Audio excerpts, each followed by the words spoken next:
Now the recording. Okay, recording started. Good. First, we're going to watch a couple of animations about how a virus invades the human body.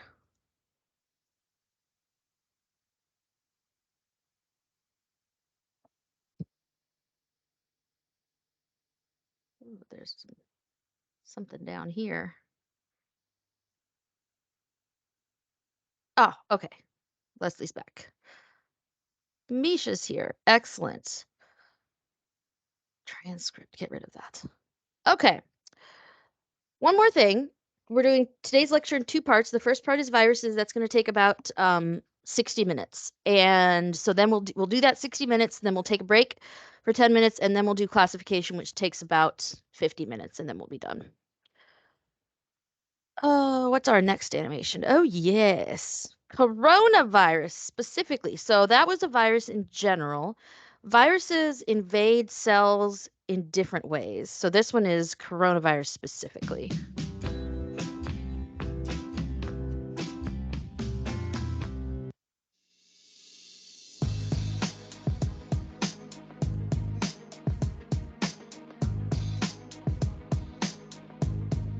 This is SARS-CoV-2.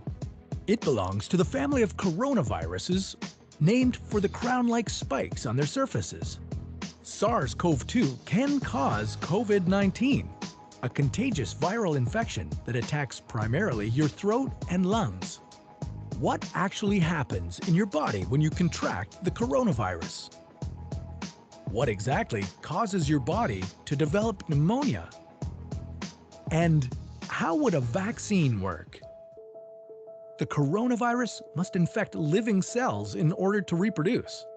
Let's have a closer look. Inside the virus, genetic material contains the information to make more copies of itself. A protein shell provides a hard protective enclosure for the genetic material as the virus travels between the people it infects. An outer envelope allows the virus to infect cells by merging with the cell's outer membrane. Projecting from the envelope are spikes of protein molecules.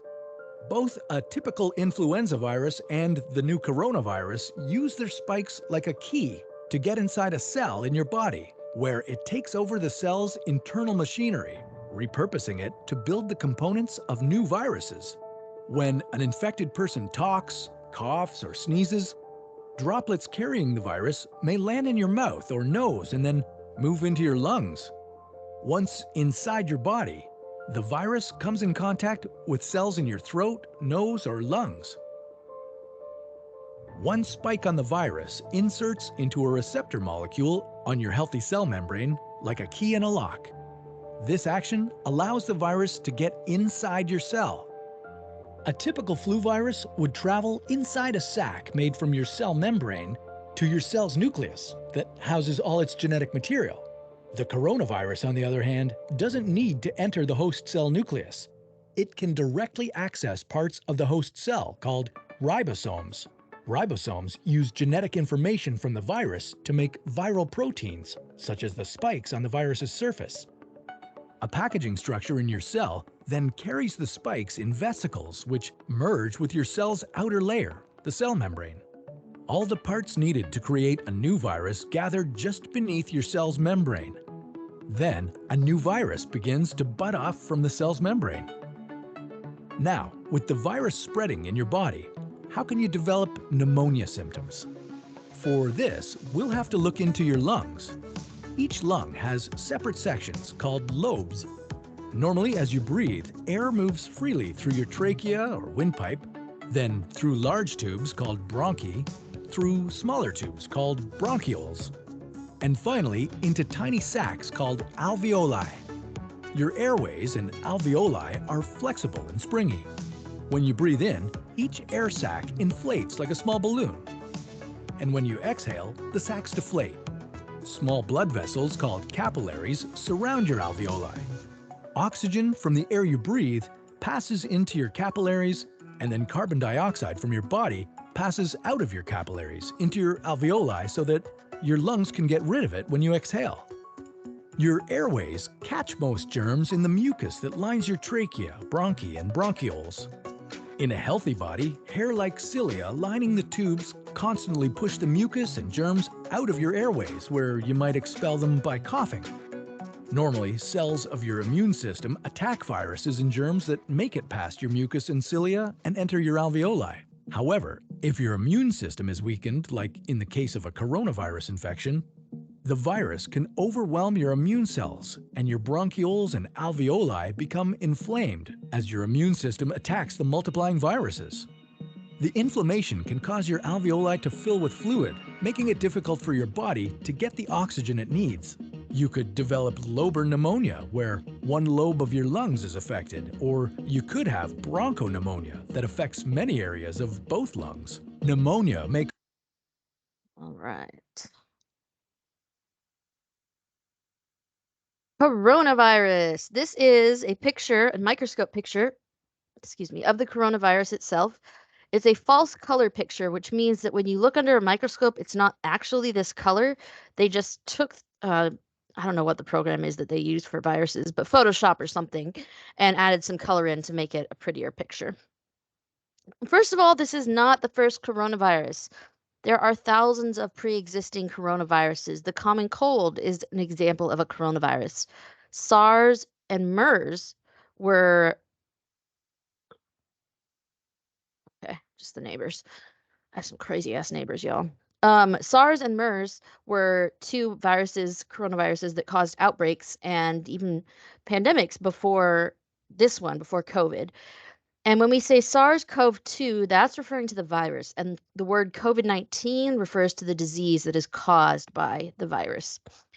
It was first noticed in Wuhan, China in December of 2019 as several unusual pneumonia cases, and then it was diagnosed as a new virus. And the origin was traced to a wet market in Wuhan. Scientists determined that it originated in bats, but bats are not sold at the wet market where the virus started. So we hypothesize that an infected bat was eaten by a pangolin, and then the pangolin was caught from the wild and taken to be sold at the wet market. So I'm not, I don't believe in karma or anything, but if you go into the woods and take these cute little endangered mammals out and slaughter them and eat them, you're just asking for trouble. You know what I mean? So this is the pangolin. It is one of the most endangered mammals in the world. It has no defense against humans. Its defense is to roll up into a little ball like this. And it's considered a delicacy in Asia, and at some restaurants they will kill the pangolin in front of you at your table to prove that it's real. Bats and pangolins are vectors, animals that transmit the virus. Previously, when we were discussing Chapter 12, DNA technology, we discussed that vectors are plasmids, little circles of DNA that you can put other DNA into.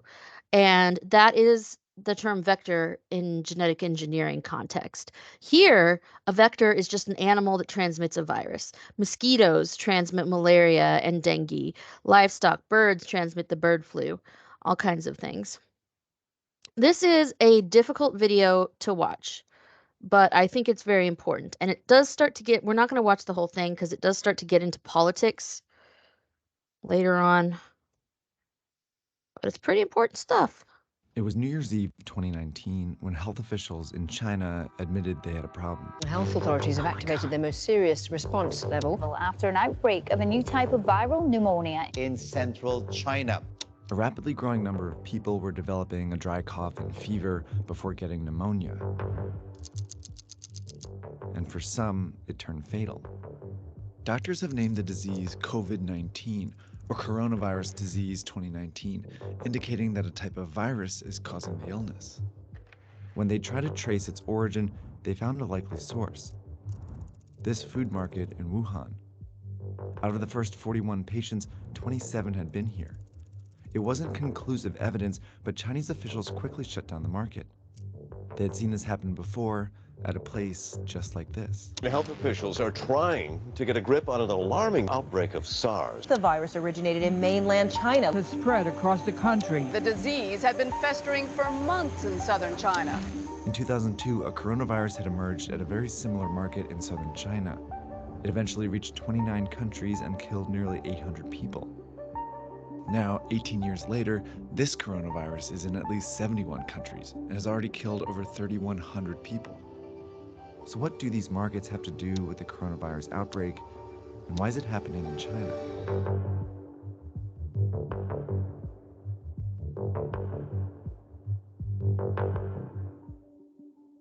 A lot of the viruses that make us sick actually originate in animals.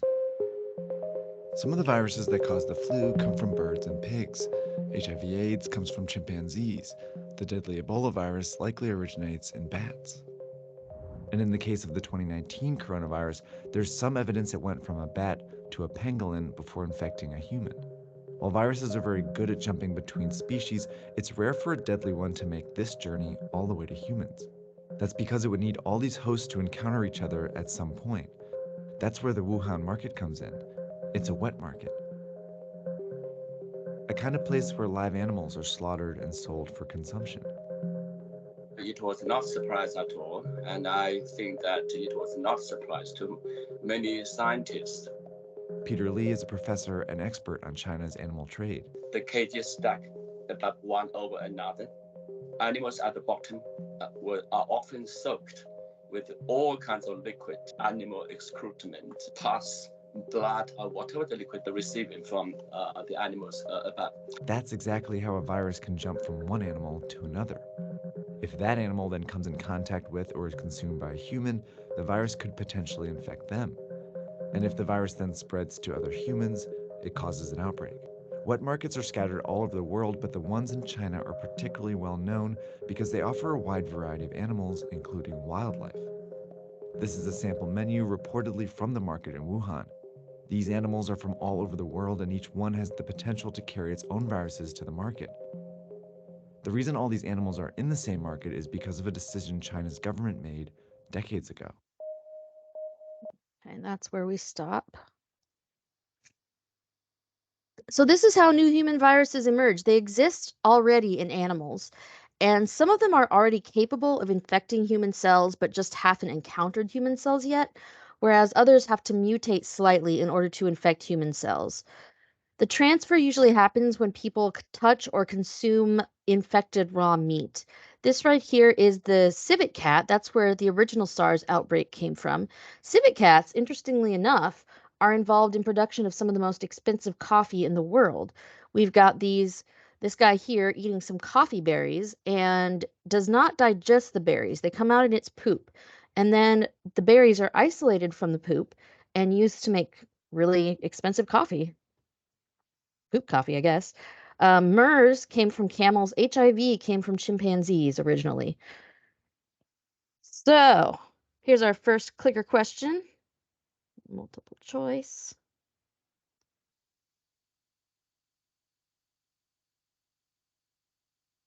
I'm going to be waiting for 7 answers.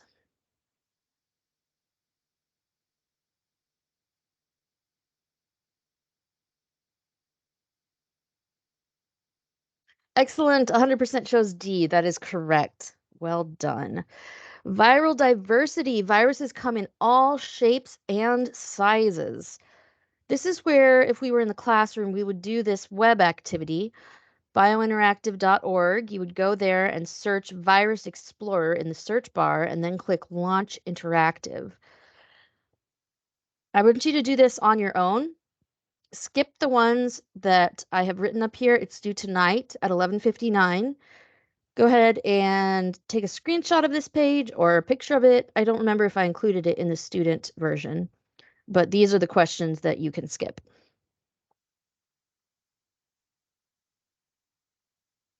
Okay, I'm changing the slide now. Let's talk about the structure of viruses. A virus is a nucleic acid surrounded by a protein coating. We call that the capsid. All viruses have these two things. We call them infectious particles because they are particles that infect things. We also call them obligate intracellular parasites. Obligate meaning obligated to, intracellular within a cell, and a parasite. Well, a parasite is something that feeds on something else, causing detriment to its host, which is why we call viruses obligate intracellular parasites. They must have a host cell. They cannot reproduce on their own. Sometimes we call them phages or virions, and there's the definition of virion, just the complete infectious form of a virus. They do not have cell structure. They are not made of cells, and they are not cells, which is one reason they are not considered living things. They're extremely small, fractions of millimeters, and they're not alive. As previously mentioned, they do not have cellular structure. They do not have a metabolism, and they cannot reproduce on their own. They must infect a host cell. That is why we call them obligate intracellular parasites. It uses the host cell machinery to replicate itself, and the host cell has no idea this is going on. The host cell just means the cell that's infected by a virus, and a host range is the range of types and species of cells that a virus can infect. And the change in the host range can occur through viral mutation. So, for example, one of my first cat actually had FIV, which is the cat version of HIV, and she was at the shelter for 2 years because people heard FIV and they were scared that they were going to get HIV from her. But that's not possible because human cells are outside the host range of the FIV virus.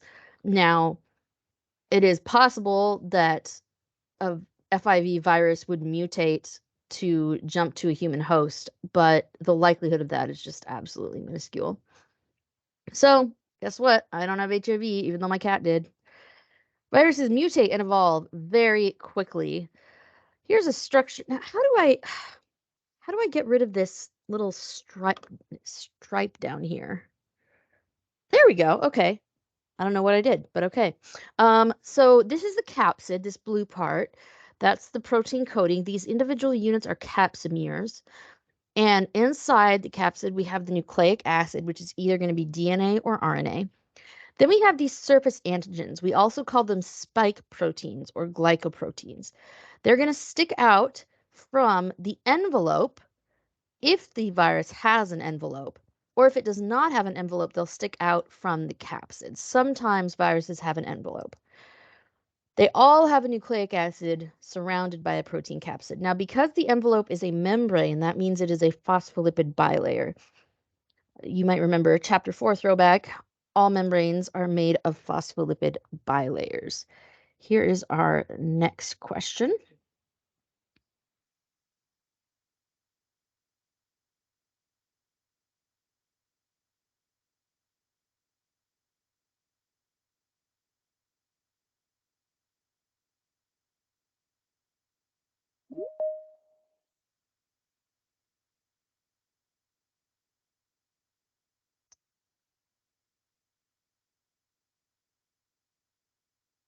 All right, 63% got the correct answer, which is A. All viruses have a nucleic acid core and a protein capsid surrounding that. The capsomeres are the capsid subunits. Those are what determine the viral shape. As you will see in the activity, viruses are many different shapes and sizes. This is just some of just a couple of examples. One of the most important parts about a virus is the antigens. We call these the spike proteins sometimes. An antigen in general is any substance that induces the immune system to produce antibodies against it. So that could be pollen, it could be a bacterium, it could be a virus. In this case, we are talking specifically about viral antigens. But keep in mind that not all antigens are on viruses. An antigen is something that an antibody binds to. In viruses, the antigens are found on the surface of the virus. So here we've got some pictures. These little spike proteins sticking up. And in this is the influenza virus. We've got the purple and the blue that are the spike proteins. And over here in this bacterium, we've got some geometric shapes representing antigens. And this is an antibody right here. An antibody is this Y-shaped protein, and the very tips of the Y are the customizable parts that are interchangeable to fit different antigens. So anyway, we call these surface antigens because they're on the surface. We also call them spike proteins or glycoproteins. This is very, very important. When you are talking about viruses, surface antigen means the same thing as spike protein, which means the same thing as glycoprotein. And sometimes we just say antigen. All those words refer to the same thing. The antigens are attached to the membrane or to the capsid itself if the virus does not have a membrane. The important part is that they are in the outermost layer of the virus. Antibodies, when they bind to antigens, destroy whatever that antigen is attached to. In this picture, we've got a virus and some antibodies are binding to the virus. The antibodies are serving two purposes. First of all, they're going to destroy the virus. And second, they're blocking viral entry into the cell. You might remember from the animation that we've got these receptors on the surface of the host cell. In this case, it's a human cell. And when the viral antigens bind to the receptors, that allows the virus into the host cell. But if antibodies are blocking that, if they are bound to the antigens, then that prevents the virus from entering the human cell. Here's our next clicker question.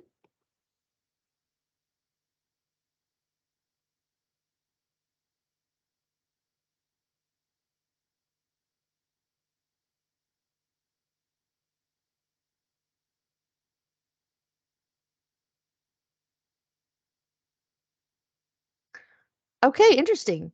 50% said A, 13% said C, nobody said B, nobody said C, that's good. 44% said D. The correct answer here is D because both A and B are correct responses. Let's talk about the structure of the virus a little bit more. The envelope is going to be the outermost layer. Not all viruses have an envelope. Some of them do. It's made of a phospholipid bilayer because it is a membrane. And this derives from the cell membrane of some sort. Sometimes it is pieces of the host cell membrane, which, as you can see over here on the left, we've got the surface membrane of the cell, and the virus is budding out through that, through exocytosis, and it takes part of the host cell membrane with it.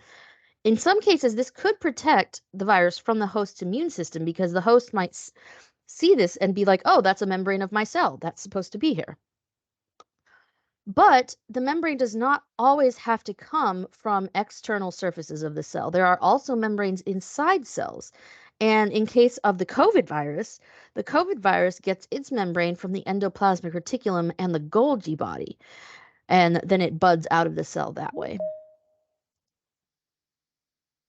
Here's our next question.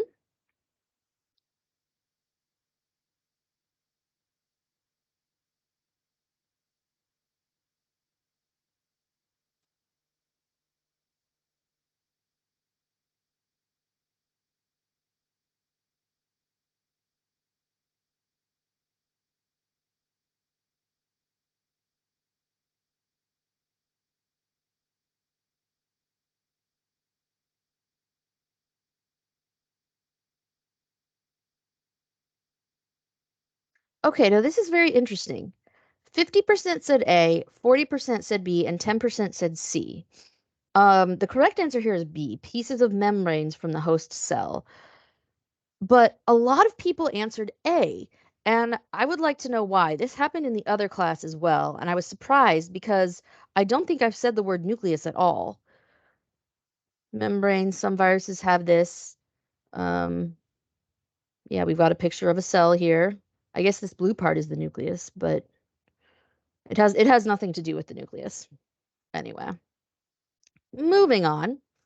Structure of the coronavirus specifically, it is a spherical shape. The genome is a single strand of RNA. It does not have DNA in it, only RNA. And the envelope comes from the pieces of the Golgi body and pieces of the endoplasmic reticulum. Here's another question.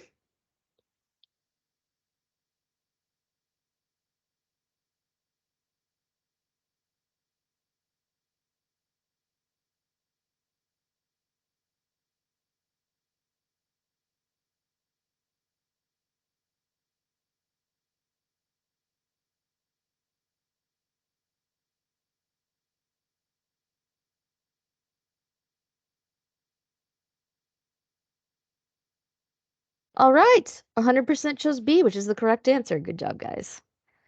Let's talk about the life cycle of viruses. There are many different life cycles of viruses because there's such a wide variety of viruses. They do different things when they enter cells. But in general, point of a virus is to make more of itself. That is its entire purpose in life. It exists only to replicate. And that involves 3 stages: entry and attachment into the cell, right here, then replication, and then exit or release, exit from the cell.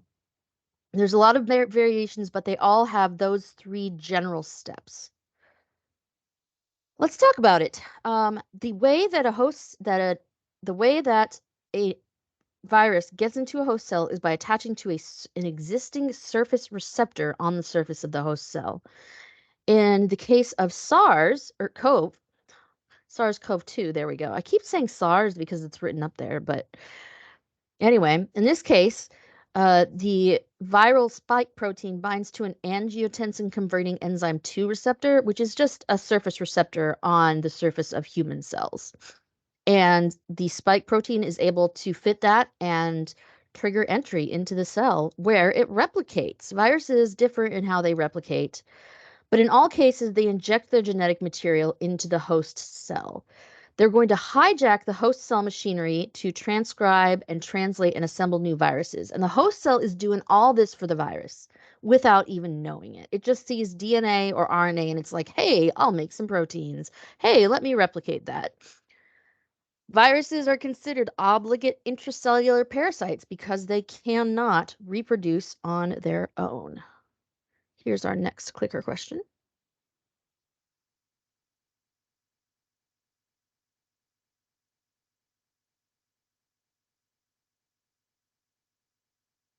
Yes, 100% chose D. Great job.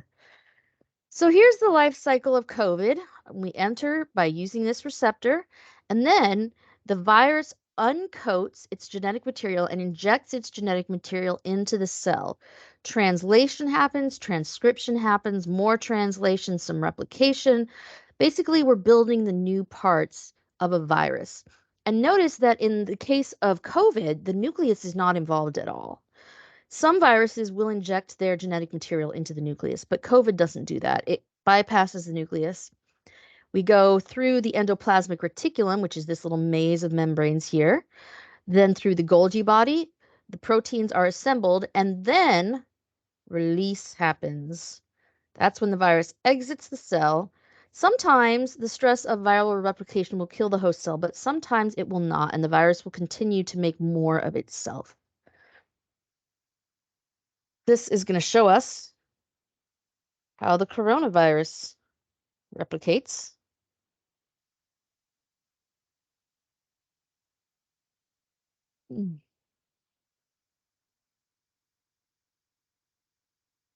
Get energized at Planet Fitness with tons of equipment.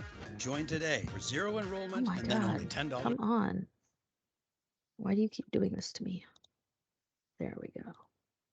An outbreak of coronavirus infection. Mechanism of action of coronavirus. The 2019 novel coronavirus is a newly discovered strain from the coronavirus family that causes respiratory disease. Humans have long been infected by coronavirus as it is one of those responsible for the common cold. It is a contagious viral infection spread through inhalation or ingestion of viral droplets. As a result, coughing and sneezing and touching infected surfaces are primary sources of infection. The structure of coronavirus has multiple parts. Inside the virus lies the genetic encoding that allows the virus to hijack human cells and turn them into virus factories. A protein encapsulates the genetic material known as the viral envelope. On the surface of the viron are S and HE proteins. The structure of the 2019 novel coronavirus is a mutation. For more information on this, see the link below. The large S glycoproteins are used by the virus to gain entry to human cells. They most likely attach to angiotensin converting enzyme 2 receptors on the cell membrane, allowing the virus entry. The exact mechanism for this is not known.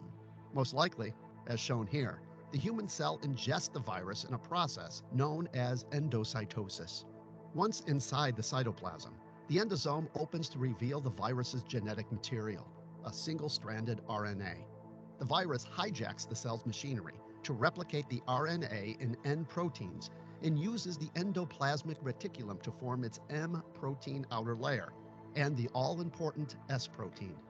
After replication, the virus is carried by the Golgi bodies out of the cell in a process known as exocytosis, so that it can infect other cells. Meanwhile, the stress of viral production on the endoplasmic reticulum eventually leads to apoptosis, or cell death. It should be noted that the mechanism of action for 2019 novel coronavirus is... All right, so this is an old animation. They did guess everything right in this animation, actually. They got all of the details correct, and that is how coronavirus works. Where'd my PowerPoint go now? Oh my goodness. This is a different kind of virus. These are bacteriophages. Bacteriophages, wait, how do I get rid of this thing again? There we go. Bacteriophages are viruses that infect bacteria. This is my favorite bacteriophage. It is a bacteriophage T4, and it stores its DNA in the head, and then it acts like a little syringe. It lands on the surface of the bacteria and compresses and squirts down its DNA inside the bacterium. And once it's in the bacterium, the DNA will do one of two things. It will either integrate itself into the host genome, or it will remain separate. If it integrates into the host cell genome, that's called the lysogenic cycle. The host, which is the bacterium, just keeps replicating its own genome, and as it's doing that, it's also replicating the viral genome and creating more and more progeny, dividing more and more cells. So then we have this whole population of cells that has that viral genome in it, but nothing is happening yet. Whenever the virus detects conditions that are dangerous to the cell, conditions under which the cell might die, then it activates and it switches to what's called the lytic cycle. It excises itself, its genome, from the bacterial DNA, becomes separate, and then it replicates, it assembles new cells, and it bursts out of the host cell, and that kills the host. Here's a picture of the lytic and lysogenic cycles. This is step one right here. Our phage is injecting its DNA into the bacterium. And now, in this picture, we have the DNA from the phage, which is separate from the DNA of the bacterium. If the DNA of the phage integrates into the bacterial DNA, that starts the lysogenic cycle, where we just go around and around making more and more bacteria, each one with this DNA in it. If the phage DNA does not integrate into the host DNA, then we get active viruses being made, and they burst out of the host cell and go on with their little lives. Well, not lives because they're not alive, but purpose, I guess. Here's our next clicker question.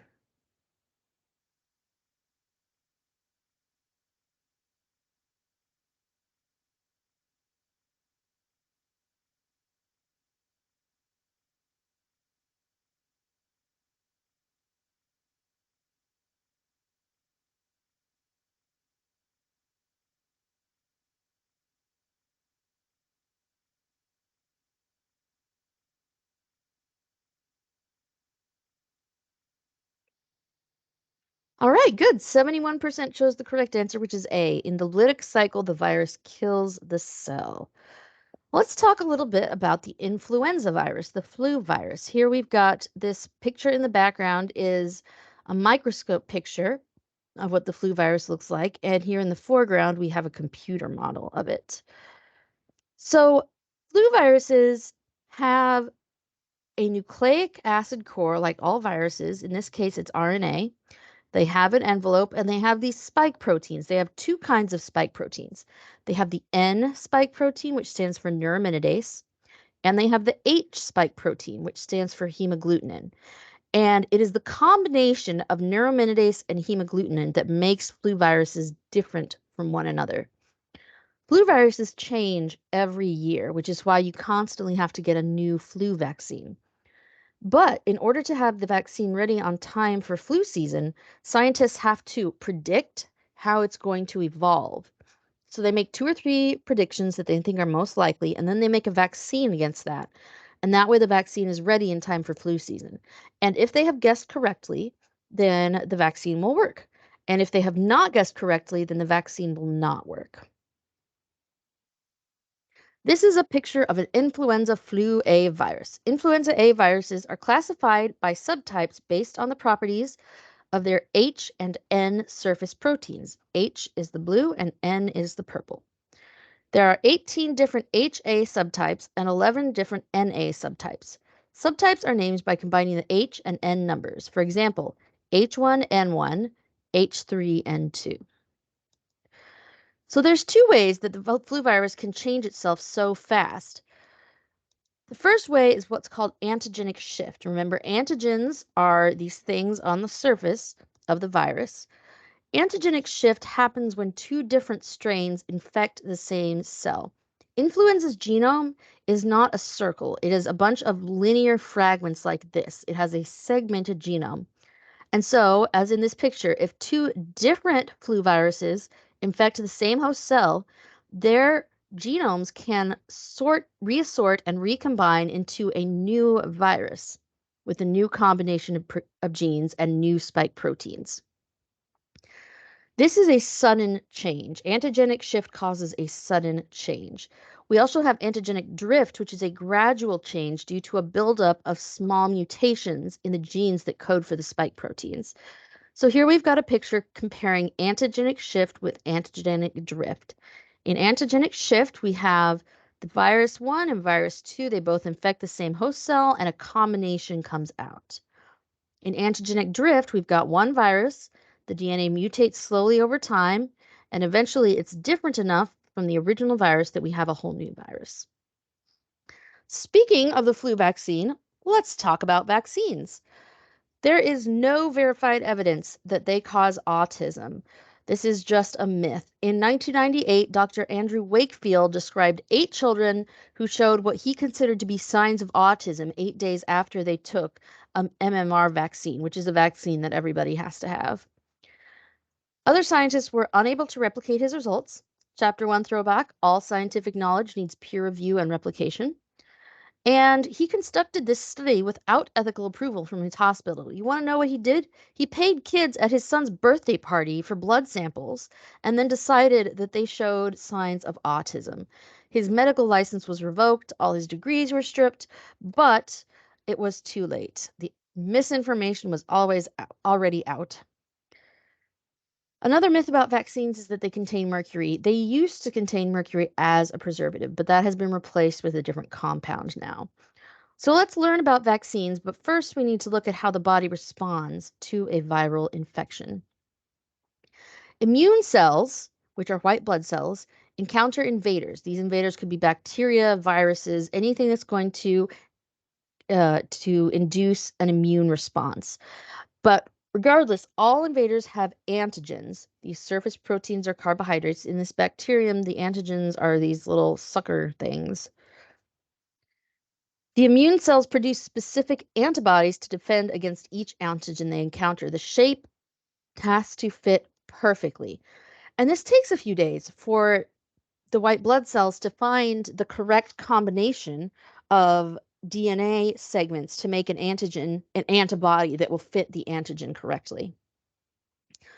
Antibodies have two functions. They bind to the antigens, which helps prevent the pathogen from entering the cell, and they destroy the pathogen as well. Then the immune cells remember the antigens, and they store that DNA that will create the specific antibody, which allows an immediate response the next time the body sees this antigen. Watch this.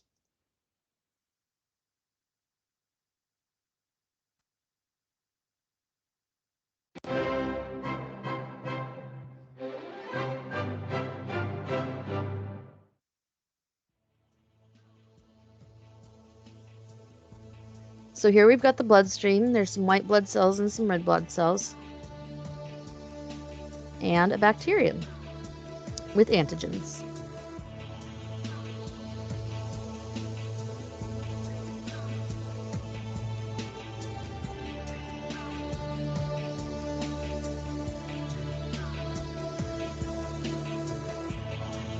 So if antibodies bind to the antigens, they block that pathogen from entering the host cell. And then a white blood cell comes and destroys it.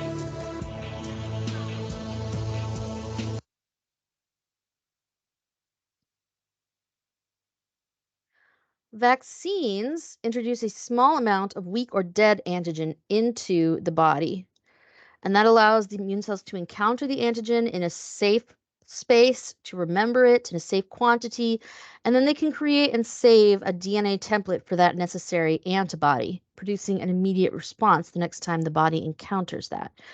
Here's a graph. On the x-axis, we have time, and on the y-axis, we have concentration of antibody. The first time somebody is exposed to an antigen, they have an immune response, but it takes a little bit of time to start there, and there's not as much antibody. The second time you get it, your body already knows what antibody to make, and it's stored that DNA that will help make that antibody. So you get an immediate response that is much higher.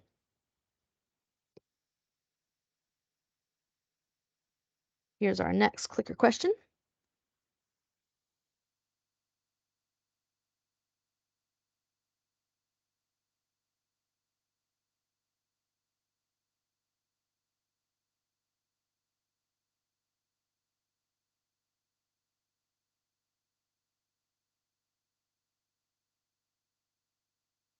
Excellent. 88% chose B, which is the correct answer.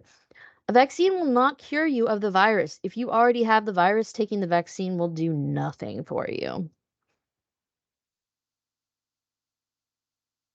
Oh my gosh, we're already almost at the end. That was fast. That was way faster than last time. Okay, cool. So this is how vaccines work in general, and then we're going to talk about the COVID vaccine specifically. To understand how vaccines work, it helps to look first at how the immune system works, because vaccines harness the natural activity of your immune system. There are about 100 trillion bacteria and viruses on your body. Not all of them cause disease, but some are able to get inside our bodies to multiply, and this can make us ill. There are barriers to stop this happening, but suppose some disease-causing bacteria do get through. Your immune system is quick to recognize them as invaders. This is because the proteins or sugars on the bacteria's surface have different shapes to any of the ones in a human body. They trigger a complex chain of events involving many different types of white blood cells working together. One type of white blood cell is able to make antibodies to fight the invaders. Antibodies can stick to the proteins or sugars on the bacteria's surface, and this kills the bacteria or disables them. However, not all antibodies will work against these bacteria. They have to be exactly the right shape, a bit like a key fitting a lock. Our bodies have a library of billions of white blood cells, each of which can make just one shape of antibody. Only a few of these antibodies will match the invading bacteria. Producing antibodies of the right shape can take several days. By this time, there could be billions of disease-causing bacteria in your body. Once the right cells are activated, they quickly divide and turn into a production line, making masses of antibodies that stick to the bacteria. Eventually, your body gets rid of all the bacteria and you recover. Antibodies remain in the blood, and some white blood cells may also become memory cells. If those specific bacteria invade the body again, the immune system will respond so quickly that you won't get ill. Vaccines work in the same way. They contain weakened or dead bacteria or viruses, or even just a few proteins or sugars from the surface. This is enough to convince the immune system that a real invader has got in. The same process takes place as when real bacteria or viruses invade our bodies, except you don't get ill. Afterwards, if your body ever meets the real thing, your immune system will remember it and get rid of it before you even know it's there.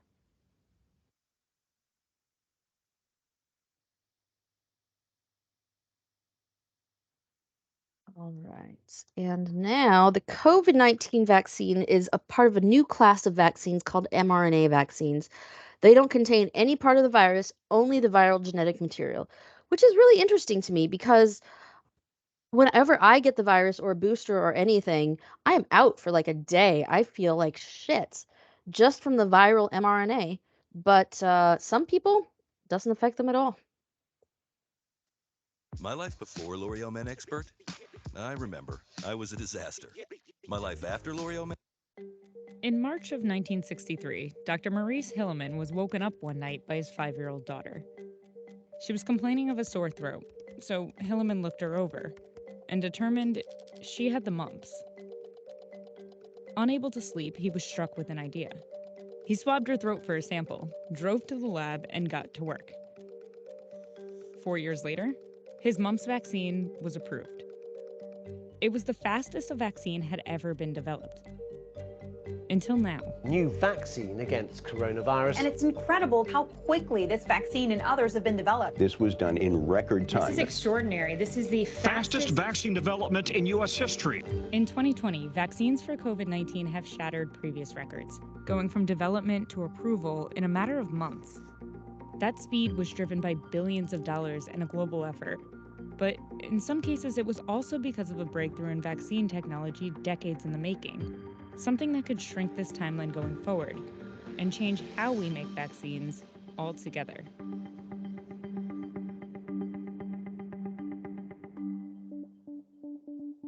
Vaccines teach your immune system how to respond to a threat, and traditionally there have been 4 ways to do this. The 2 most common types of vaccines work by exposing you to a weakened or dead version of a virus or bacteria. Okay, so I want to clarify when they say dead, viruses are not dead because they have never been alive, in the same way that rocks are not dead because they have never been alive. What they mean is that it doesn't work. It won't do anything. It won't replicate. The weakened virus won't make you sick, but it will teach your body how to fight the real thing if you're exposed to it later on. This is how the measles and annual flu vaccines work. Another, less common type of vaccine does a similar thing, but uses an inert version of a toxin instead of a virus. The most well-known version of this is probably the tetanus shot. This 4th type of vaccine works a little differently, because it only uses a small part of the virus instead of the whole thing. Common examples of this would be the hepatitis B vaccine or the HPV vaccine. Some of the new COVID-19 vaccines also rely on these traditional methods. For example, one COVID-19 vaccine currently in trials uses this 4th method. It only uses one part of the SARS-CoV-2 virus, known as the spike protein. That spike protein is what allows the coronavirus to enter your cells. When injected into your body on its own, it's harmless. But your body will still recognize it as a foreign threat and launch an immune response to fight it off, which is enough to teach your body how to fight the whole virus. But isolating and preparing that spike protein for a vaccine is a process. Researchers first had to modify it, then multiply it a lot, and then assemble the vaccine itself in a lab. In fact, one thing that all 4 of these types of vaccines have in common is that they all require growing and transporting large amounts of live pathogens in a lab. And that takes a lot of time. A vaccine goes through many steps before it can be approved. But before anything else, it has to be developed. And working with live pathogens makes that process a lot longer. On average, it takes 5 to 10 years for a vaccine to reach FDA approval in the United States. Most COVID-19 vaccines have gotten through this process a lot faster by overlapping the different phases of human trials and starting the manufacturing early. But some vaccines have also found a groundbreaking way to speed up this first section by shifting some of the work out of the lab and into your body. Nearly every function in the human body is carried out by proteins, so our cells are constantly manufacturing them. To do that, they make a single-stranded copy of DNA. That copy is called messenger RNA, or mRNA. Chapter 10 throwback. Each strand of mRNA holds the information on how to make one type of protein. The cell reads the mRNA, follows the instructions, and makes a protein. And that's where these 2 new types of vaccines come in. They contain instructions. Researchers who developed these new types of vaccines, called mRNA vaccines, started with the genetic sequence of the virus. They also decided to focus on the spike protein we talked about earlier. But instead of assembling and purifying that protein in a lab, they identified the part of the genetic sequence that creates it. And then took a much faster route by synthesizing mRNA and using that as the vaccine, which saved months of time and money. Once inside the body, the cell reads the mRNA and begins to make harmless spike proteins of its own. From there, your body's immune system recognizes the foreign threat and sounds the alarm. This is how the new COVID-19 vaccines from Pfizer and BioNTech and Moderna work. But the main drawback with an mRNA vaccine is that mRNA breaks down very easily. It has to be delivered inside a protective fatty barrier and kept ultra cold, which isn't super ideal for a vaccine that needs to reach all areas of the globe. Another effective new-to-consumer kind of vaccine works similarly, but uses DNA instead of mRNA, which is much more stable. The COVID-19 vaccines from AstraZeneca and Johnson & Johnson are this type. It doesn't require the ultra-cold conditions, but it does have its own drawbacks. To get the DNA into your cells, researchers use a harmless virus as a carrier. But over time, your body will build resistance to that virus, which means future doses using this carrier will become less and less effective, and the carrier will need to be updated. But in terms of efficacy, cost, and speed, these two new types of vaccines have broken records. These new vaccines are a groundbreaking way to elicit. All right, that's all we're going to watch of that. And that is the end of our viruses lecture. If you guys can take a quick break and be back here at 4:10, and we will start classification.